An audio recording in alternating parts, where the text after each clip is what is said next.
qué raros son los hombres, dijo ella, porque no encontró otra cosa que decir. Se pasan la vida peleando contra los curas y regalan libros de oraciones.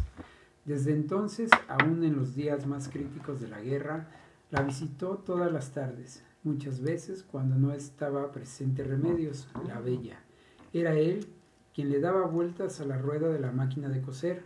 Amaranta se sentía turbada por la perseverancia, la lealtad, la sumisión de aquel hombre investido de tanta autoridad, que sin embargo se despojaba de sus armas en la sala para entrar indefenso al costurero.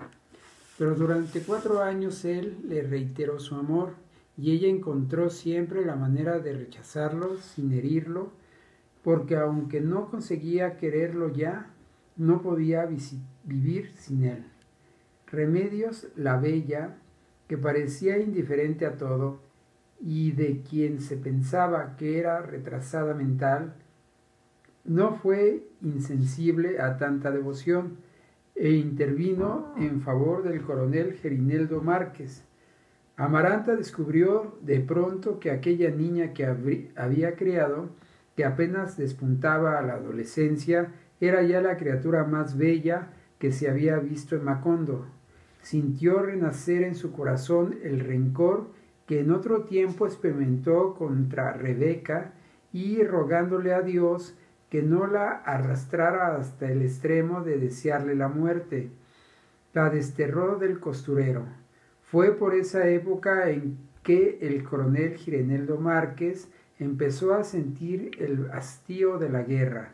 Apeló a sus reservas de persuasión, a su inmensa y reprimida ternura, dispuesto a renunciar por Amaranta a una gloria que le había costado el sacrificio de sus mejores años. Pero no logró convencerla. Una tarde de agosto, agobiada por el peso insoportable de su propia obstinación, Amaranta se encerró en el dormitorio a llorar su soledad hasta la muerte. Después de darle la respuesta definitiva a su pretendiente tenaz. «Olvidémonos para siempre», le dijo. «Ya somos demasiados viejos para estas cosas». El coronel Gerineldo Márquez acudió aquella tarde a un llamado telegráfico del coronel Aureliano Buendía. Fue una conversación rutinaria que no había de abrir ninguna brecha en la guerra estancada. Al terminar, el coronel Gerineldo Márquez contempló las calles desoladas, el agua cristalizada en los almendros, y se encontró perdido en la soledad. Aureliano dijo tristemente en el manipulador: «Está lloviendo en Macondo». Hubo un largo silencio en la línea. De pronto, los aparatos saltaron con los signos despiadados del coronel Aureliano Buendía. «No seas pendejo, Gerineldo», dijeron los signos. «Es natural que esté lloviendo en agosto».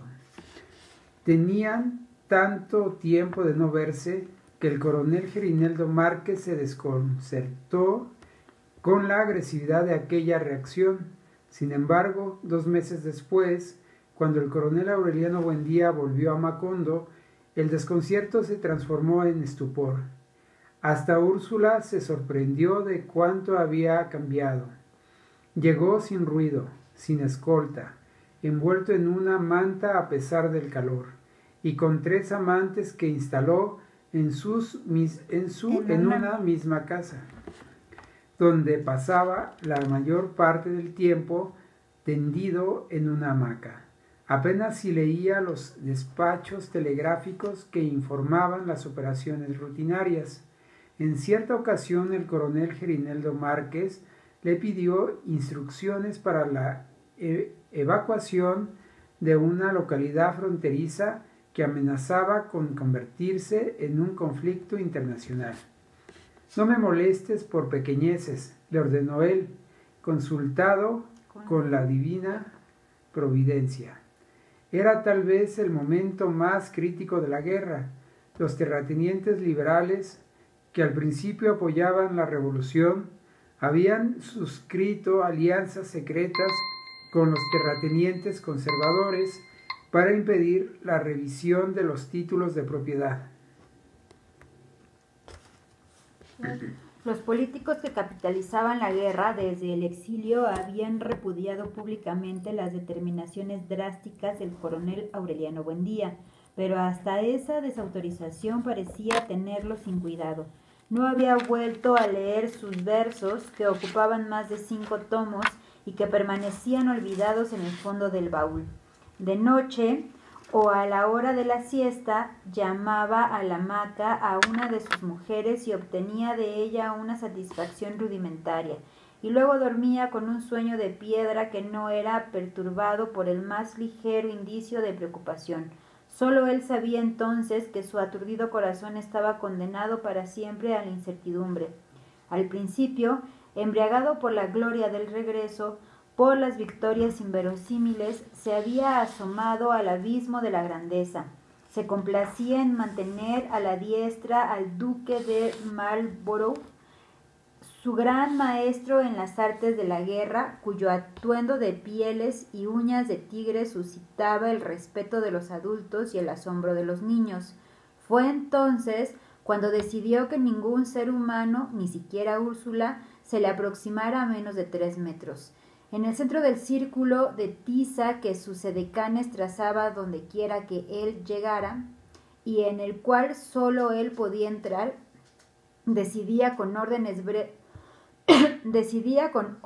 breves e inapelables el destino del mundo. La primera vez que estuvo en Manaure, después del fusilamiento del general Moncada, se apresuró a cumplir la última voluntad de su víctima, y la viuda recibió los lentes, la medalla, el reloj y el anillo, pero no le permitió pasar de la puerta. «No entre, coronel», le dijo, «usted mandará en su guerra, pero yo mando en mi casa». El coronel Aureliano Buendía no dio ninguna muestra de rencor, pero su espíritu solo encontró el sosiego cuando su guardia personal saqueó y redujo a cenizas la casa de la viuda. «Cuídate el corazón, Aureliano», le decía entonces el coronel Gerineldo Márquez, «te estás pudriendo vivo». Por esa época convocó una segunda asamblea de los principales comandantes rebeldes. Encontró de todo: idealistas, ambiciosos, aventureros, resentidos sociales y hasta delincuentes comunes. Había inclusive un antiguo funcionario conservador refugiado en la revuelta para escapar a un juicio por malversación de fondos. Muchos no sabían ni siquiera por qué peleaban. En medio de aquella muchedumbre abigarrada, cuyas diferencias de criterio estuvieron a punto de provocar una explosión interna, se destacaba una autoridad tenebrosa. El general Teófilo Vargas era un indio puro, montaraz, analfabeto, dotado de una malicia taciturna y una vocación mesiánica que suscitaba en sus hombres un fanatismo demente. El coronel Aureliano Buendía promovió la reunión con el propósito de unificar el mando rebelde contra las maniobras de los políticos. El general Teófilo Vargas se adelantó a sus intenciones. En pocas horas desbarató la coalición de los comandantes mejor calificados y se apoderó del mando central. «Es una fiera de cuidado», les dijo el coronel Aureliano Buendía a sus oficiales. «Para nosotros, ese hombre es más peligroso que el ministro de la guerra». Entonces un capitán muy joven que siempre se había distinguido por su timidez levantó un índice cauteloso. «Es muy simple, coronel», propuso. «Hay que matarlo». El coronel Aureliano Buendía no se alarmó por la frialdad de la proposición, sino por la forma en que se anticipó una fracción de segundo a su propio pensamiento. «No esperen que yo dé esa orden», dijo. No la dio, en efecto, pero 15 días después el general Teófilo Vargas fue despedazado a machetazos en una emboscada y el coronel Aureliano Buendía asumió el mando central. La misma noche en que su autoridad fue reconocida por todos los comandos rebeldes, despertó sobresaltado, pidiendo a gritos una manta. Un frío interior que le rayaba los huesos y lo mortificaba inclusive a pleno sol, le impidió dormir bien varios meses, hasta que se le convirtió en una costumbre. La embriaguez del poder empezó a descomponerse en ráfagas de desazón. Buscando un remedio contra el frío, hizo fusilar al joven oficial que propuso el asesinato del general Teófilo Vargas. Sus órdenes se cumplían antes de ser impartidas, aún antes de que él las concibiera, y siempre llegaban mucho más lejos de donde él se hubiera atrevido a hacerlas llegar. Extraviado en la soledad de su inmenso poder, empezó a perder el rumbo. Le molestaba la gente que lo aclamaba en los pueblos vencidos y que le parecía la misma que aclamaba al enemigo. Por todas partes encontraba adolescentes que lo miraban con sus propios ojos, que hablaban con su propia voz, que lo saludaban con la misma desconfianza con que él los saludaba a ellos y que decían ser sus hijos. Se sintió disperso, repetido y más solitario que nunca. Tuvo la convicción de que sus propios oficiales le mentían. Se peleó con el duque de Marlborough, el mejor amigo. Solía decir entonces: es el que acaba de morir. Se cansó de la incertidumbre, el círculo vicioso de aquella guerra eterna que siempre lo encontraba a él en el mismo lugar, solo que cada vez más viejo, más acabado, más sin saber por qué, ni cómo, ni hasta cuándo. Siempre había alguien fuera del círculo de tiza, alguien a quien le hacía falta dinero, que tenía un hijo con tosferina o que quería irse a dormir para siempre porque ya no podía soportar en la boca el sabor a mierda de la guerra, y que sin embargo se cuadraba con sus últimas reservas de energía para informar. Todo normal, mi coronel, y la normalidad era precisamente lo más espantoso de aquella guerra infinita, que no pasaba nada, solo abandonado por los presagios, huyendo del frío que había de acompañarlo hasta la muerte. Buscó un último refugio en Macondo, al calor de sus recuerdos más antiguos. Era tan grave su desidia que cuando le anunciaron la llegada de una comisión de su partido autorizada para discutir la encrucijada de la guerra, él se dio vuelta en la hamaca sin despertar por completo. Llévenlos a donde las putas, dijo. Eran 6 abogados de levita y chistera que soportaban con un duro estoicismo el bravo sol de noviembre. Úrsula los hospedó en la casa. Se pasaban la mayor parte del día encerrados en el dormitorio en conciliábulos herméticos, y al anochecer pedían una escolta y un conjunto de acordeones y tomaban por su cuenta la tienda de Catarino. No los molesten, ordenaba el coronel Aureliano Buendía. Al fin y al cabo yo sé lo que quieren. A principios de diciembre, la entrevista largamente esperada, que muchos habían previsto como una discusión interminable, se resolvió en menos de una hora.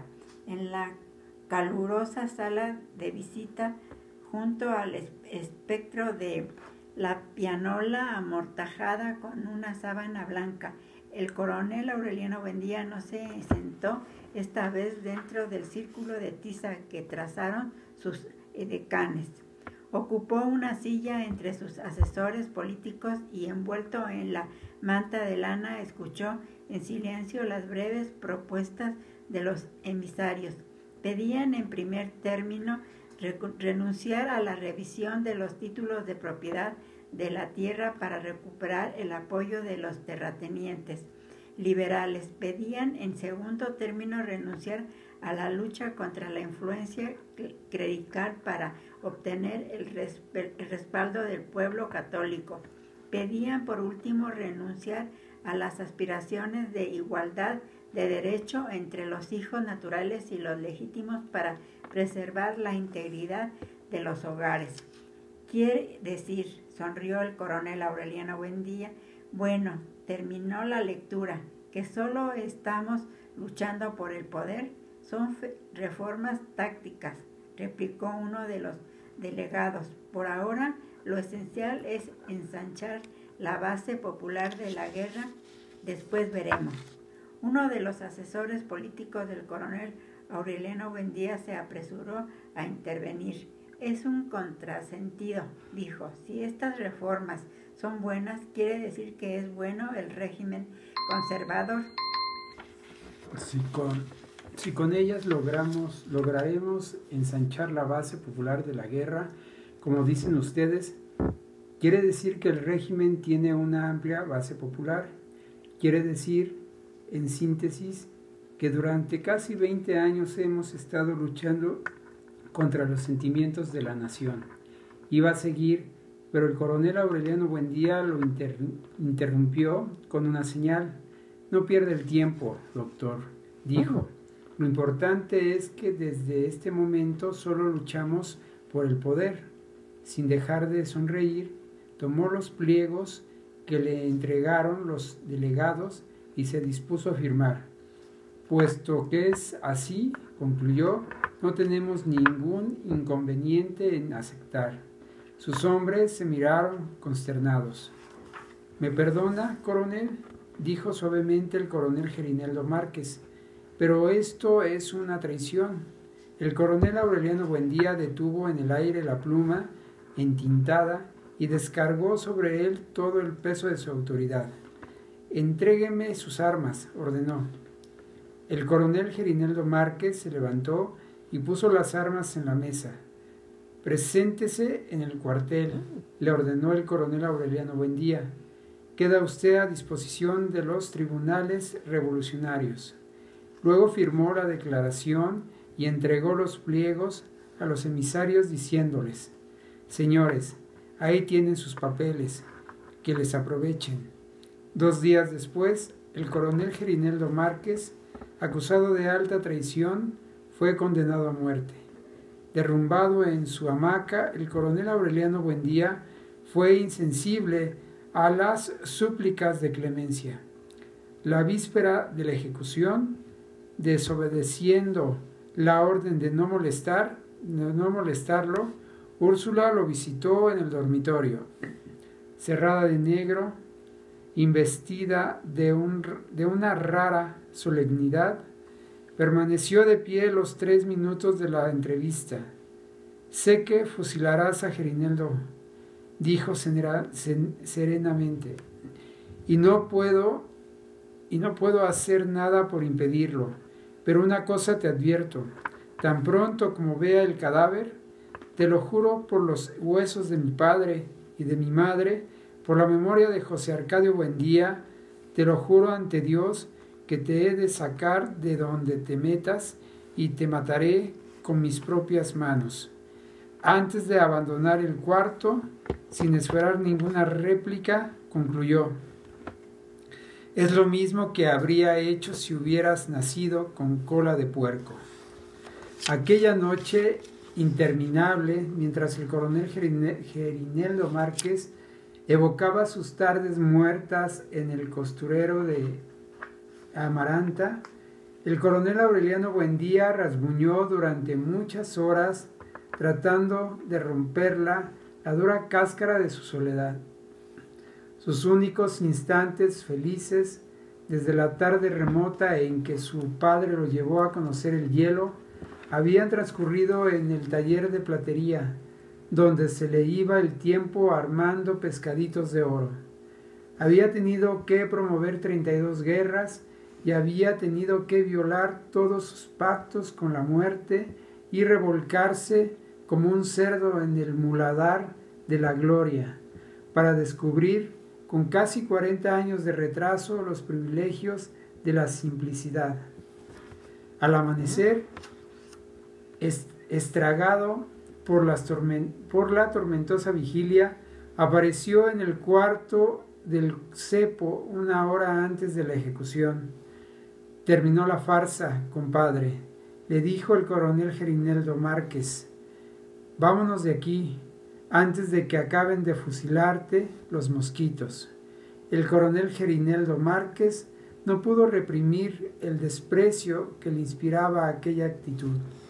No, Aureliano, replicó, vale más estar muerto que verte convertido en un chafarote. No me verás, dijo el coronel Aureliano Buendía, ponte los zapatos y ayúdame a terminar con esta guerra de mierda. Al decirlo, no imaginaba que era más fácil empezar una guerra que terminarla. Necesitó casi un año de rigor sanguinario para forzar al gobierno a proponer condiciones de paz favorables a los rebeldes y otro año para persuadir a sus partidarios de la conveniencia de aceptarlas. Llegó a inconcebibles extremos de crueldad para sofocar las rebeliones de sus propios oficiales que se resistían a feriar la victoria y terminó apoyándose en fuerzas enemigas para acabar de someterlos. Nunca fue mejor guerrero que entonces. La certidumbre de que por fin peleaba por su propia liberación y no por ideales abstractos, por consignas que los políticos podían voltear al derecho y al revés según las circunstancias, le infundió un entusiasmo enardecido.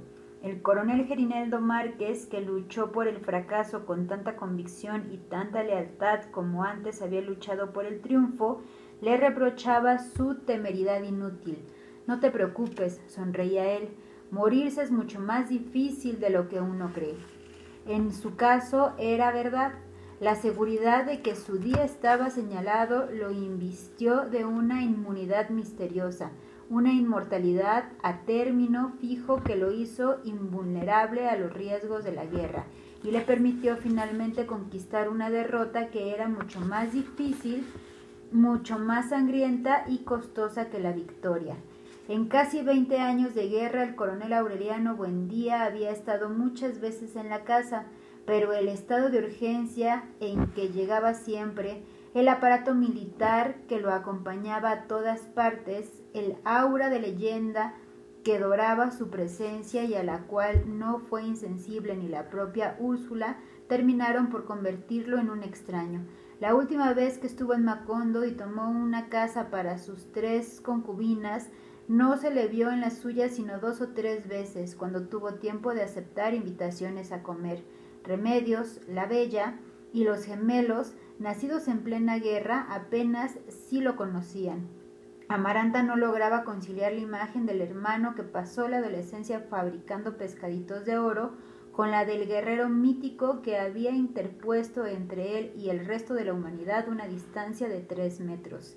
Pero cuando se conoció la proximidad del armisticio y se pensó que él regresaba otra vez convertido en un ser humano, rescatado por fin para el corazón de los suyos, los efectos familiares aletargados por tanto tiempo renacieron con más fuerza que nunca. Al fin, dijo Úrsula, tendremos otra vez un hombre en la casa. Amaranta fue la primera en sospechar que lo habían perdido para siempre. Una semana antes del armisticio, cuando él entró en la casa sin escolta, precedido por 2 ordenanzas descalzos que depositaron en el corredor los aperos de la mula y el baúl de los versos, único saldo de su antiguo equipaje imperial, ella lo vio pasar frente al costurero y lo llamó. El coronel Aureliano Buendía pareció tener dificultad para reconocerla. Soy Amaranta, dijo ella de buen humor, feliz de su regreso, y le mostró la mano con la venda negra. Mira, el coronel Aureliano Buendía le hizo la misma sonrisa de la primera vez en que la vio con la venda, la remota mañana en que volvió a Macondo sentenciado a muerte. ¡Qué horror!, dijo. ¿Cómo se pasa el tiempo? El ejército regular tuvo que proteger la casa. Llegó vejado, escupido, acusado de haber recrudecido la guerra solo para venderla más cara. Temblaba de fiebre y de frío y tenía otra vez las axilas empedradas de golondrinos. 6 meses antes, cuando oyó hablar del armisticio, Úrsula había abierto y barrido la alcoba nupcial y había quemado mirra en los rincones, pensando que él regresaría dispuesto a envejecer despacio entre las enmohecidas muñecas de Remedios. Pero en realidad, en los 2 últimos años, él le había pagado sus cuotas finales a la vida, inclusive la del envejecimiento. Al pasar frente al taller de platería que Úrsula había preparado con especial diligencia, ni siquiera advirtió que las llaves estaban puestas en el candado. No percibió los minúsculos y desgarradores destrozos que el tiempo había hecho en la casa y que después de una ausencia tan prolongada habrían parecido un desastre a cualquier hombre que conservara vivos sus recuerdos. No le dolieron las peladuras de cal en las paredes, ni los sucios algodones de telaraña en los rincones, ni el polvo de las begonias, ni las nervaduras del comején en las vigas, ni el musgo de los quicios, ni ninguna de las trampas insidiosas que le tendía la nostalgia. Se sentó en el corredor envuelto en la manta y sin quitarse las botas, como esperando apenas que escapara, y permaneció toda la tarde viendo llover sobre las begonias. Úrsula comprendió entonces que no lo tendría en la casa por mucho tiempo. Si no es la guerra, pensó, solo puede ser la muerte. Fue una suposición tan nítida, tan convincente, que la identificó como un presagio. Esa noche en la cena, el supuesto Aureliano II desmigajó el pan con la mano derecha y tomó la sopa con la izquierda. Su hermano gemelo, el supuesto José Arcadio II, desmigajó el pan con la mano izquierda y tomó la sopa con la derecha. Era tan precisa la coordinación de sus movimientos que no parecían 2 hermanos sentados el uno frente al otro, sino un artificio de espejos. El espectáculo que los gemelos habían concebido desde que tuvieron conciencia de ser iguales fue repetido en honor del recién llegado, pero el coronel Aureliano Buendía no lo advirtió. Parecía tan ajeno a todo que ni siquiera se fijó en Remedios, la bella, que pasó desnuda hacia el dormitorio. Úrsula fue la única que se atrevió a perturbar su abstracción. Si has de irte otra vez, le dijo a mitad de la cena, por lo menos trata de recordar cómo éramos esta noche. Entonces el coronel Aureliano Buendía se dio cuenta sin asombro que Úrsula era el único ser humano que había logrado desentrañar su miseria, y por primera vez en muchos años se atrevió a mirarla a la cara. Tenía la piel cuarteada, los dientes carcomidos, el cabello marchito y sin color, y la mirada atónita. La comparó con el recuerdo más antiguo que tenía de ella, la tarde en que él tuvo el presagio de que una olla de caldo hirviendo iba a caer de la mesa, y la encontró despedazada. En un instante descubrió los arañazos, los verdugones, las mataduras, las úlceras y cicatrices que habían dejado en ella más de medio siglo de vida cotidiana, y comprobó que esos estragos no suscitaban en él ni siquiera un sentimiento de piedad. Hizo entonces un último esfuerzo para buscar en su corazón el sitio donde se le habían podrido los afectos, y no pudo encontrarlo.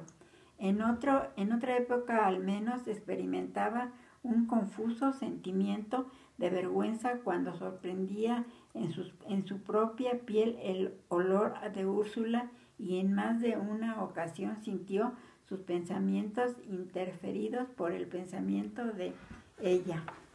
Pero todo eso había sido arrastrado por la guerra.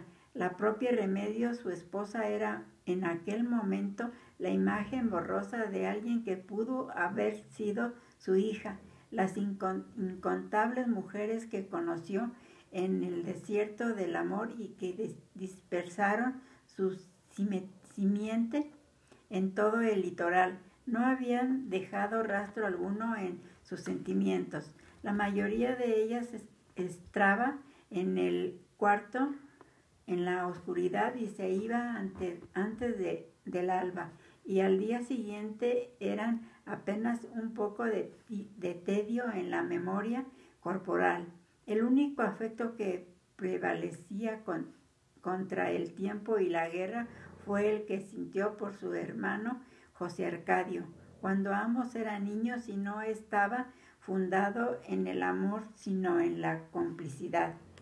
Perdone, se excusó ante la petición de Úrsula. Es que esta guerra ha acabado con todo. En los días siguientes se ocupó de destruir todo rastro de su paso por el mundo. Simplificó el taller de platería hasta solo dejar los objetos impersonales. Regaló sus ropas a los ordenanzas y enterró sus armas en el patio con el mismo sentido de penitencia con que su padre enterró la lanza que dio muerte a Prudencio Aguilar. Solo conservó una pistola y con una sola bala. Úrsula no intervino. La única vez que lo disuadió fue cuando él estaba a punto de destruir el daguerrotipo de remedios que se conservaba en la sala, alumbrado por una lámpara eterna. Ese retrato dejó de pertenecerte hace mucho tiempo, le dijo. Es una reliquia de familia. La víspera del armisticio, cuando ya no quedaba en la casa un solo objeto que permitiera recordarlo, llevó a la panadería el baúl con los versos en el momento en que Santa Sofía de la Piedad se preparaba para encender el horno. Hasta ahí, ¿no? Sí. Yo terminaría mi página con ese cachito, pero... Pues sí, pero yo no.